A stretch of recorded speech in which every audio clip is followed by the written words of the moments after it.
بسم اللہ الرحمن الرحیم والصلاة والسلام علی سیدنا محمد خاتم النبیین و خاتم المعصومین صلی اللہ علیہ وآلہ وسلم۔ عزیز طلباء کرام، السلام علیکم ورحمۃ اللہ وبرکاتہ۔ عزیز طلباء کرام، ما قبل میں ہم نے پڑھا تھا کہ جس وقت کہ منہ بھر کے ہو تو وہ ناقض وضو ہوگی۔ تو آج کا ہمارا سبق وَهَذَا إِذَا قَاءَ مِرَّةً أَوْ طَعَامًا أَوْ مَاءً یہاں سے شروع ہو رہا ہے۔ تو صاحب ہدایہ فرماتے ہیں یہ حکم اس وقت ہے، یعنی جب منہ بھر کے ہو تو یہ ناقض وضو ہے۔ یہ حکم اس وقت ہے کہ جس وقت کہ سفرا کی ہو، یا طعامًا یا کھانے کی ہو، او ماءً یا پانی کی ہو۔ سفرا کی یا کھانے کی یا پانی کی کہ اگر منہ بھر کے ہو تو یہ ناقض وضو ہوگی، اگر منہ بھر کے نہ ہو تو پھر یہ ناقض وضو نہیں ہوگی۔ وَإِنْ قَاءَ بَلَغًا فَغَيْرُ نَاقِضٍ عِنْدَ أَبِي حَنِیفَةَ وَمُحَمَّدٍ، اگر اس نے بلغم کی کہ کی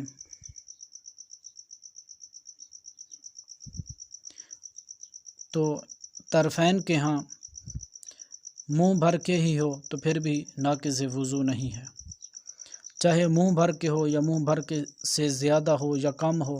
تو طرفین کے ہاں امام ابو حنیفہ اور امام محمد رحمہم اللہ کے ہاں یہ ناقض وضو نہیں ہوگی۔ وقال ابو یوسف رحمہ اللہ ناقض اذا قاء ملء الفم، اور امام ابو یوسف رحمہ اللہ کے ہاں اگر بلغم کی کہ منہ بھر کے آئی تو یہ ناقض وضو ہوگی، وضو کو توڑنے والی ہوگی۔ والخلاف فی المرتقی، یہاں سے صاحب ہدایہ تفصیل بیان کرتے ہیں کہ بلغم کی جو کہ آتی ہے وہ دراصل میں دو طرح کی ہوتی ہے۔ ایک وہ ہے کہ جو پیٹ سے آئے، جو معدے سے آئے بلغم کی کہ، ایک یہ ہے، اور دوسری وہ بلغم کی کہ جو سر سے اترے۔ تو جو کہ بلغم کی سر سے اترے وہ تو بالاتفاق جو ہے وہ ناقض وضو نہیں ہے، اس کا سب پہ اتفاق ہے۔ لیکن جو بلغم کی کہ معدہ سے آئے اس کے اندر اختلاف ہے۔ طرفین کے ہاں جو بلغم کی کہ معدہ سے آئے وہ منہ بھر کے ہو یا منہ بھر سے زائد ہو، کسی صورت میں بھی وہ ناقض وضو نہیں ہوگی۔ لیکن امام ابو یوسف فرماتے ہیں کہ جو بلغم کی کہ معدہ سے آئے اگر وہ منہ بھر کو پہنچے تو وہ ناقض وضو ہوگی، اگر وہ بلغم کی کہ منہ بھر کے نہ ہو تو پھر ناقض وضو نہیں ہوگی۔ والخلاف فی المرتقی من الجوف اما النازل من الرأس فغیر ناقض بالاتفاق، اختلاف اس کیب میں ہے کہ جو چڑھنے والی ہے پیٹ سے، بہرحال وہ کہ بلغم کی جو اترے سر سے پس نہیں ہے وہ وضو کو توڑنے والی، بالاتفاق، تمام کا اتفاق ہے اس پر۔ جو سر سے اترے وہ کیوں نہیں ہے بلغم کی کہ ناقض وضو؟ فرماتے ہیں اس لیے لأن الرأس لیس بموضع نجاست، کیونکہ سر جو ہے وہ نجاست کی جگہ نہیں ہے، تو سر سے جو اترے گی وہ زہر نجس نہیں ہوگی، اس لیے اسے وضو بھی نہیں ٹوٹے گا۔ لأبی یوسف انہ ناجس بالمجاورت، یہاں سے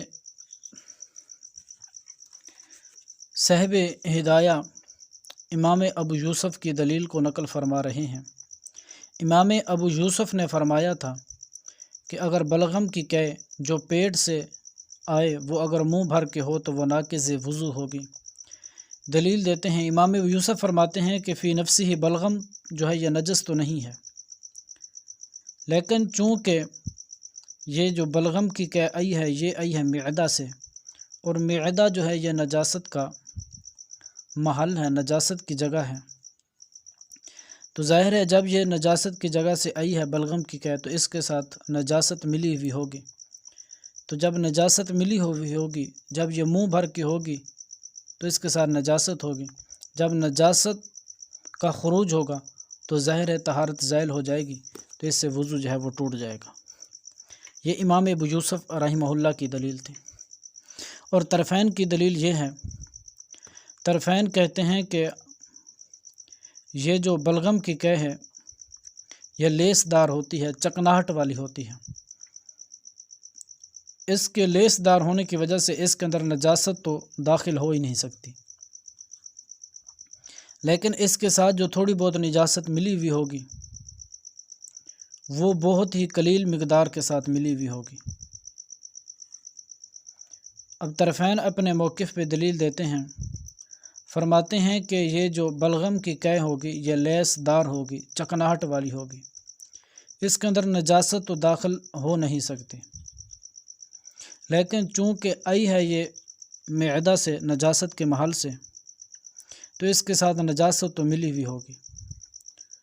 تو فرماتے ہیں اس بلغم والی قے کے ساتھ جو نجاست ملی ہوئی ہوگی وہ قلیل مقدار میں ملی ہوئی ہوگی،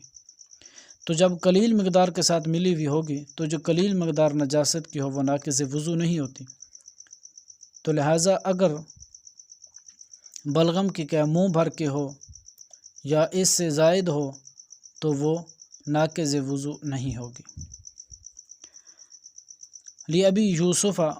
رحمہ اللہ انہ ناجس بالمجاورت، امام ابو یوسف کی دلیل کہ بے شک وہ بلغم کی قے نجس ہے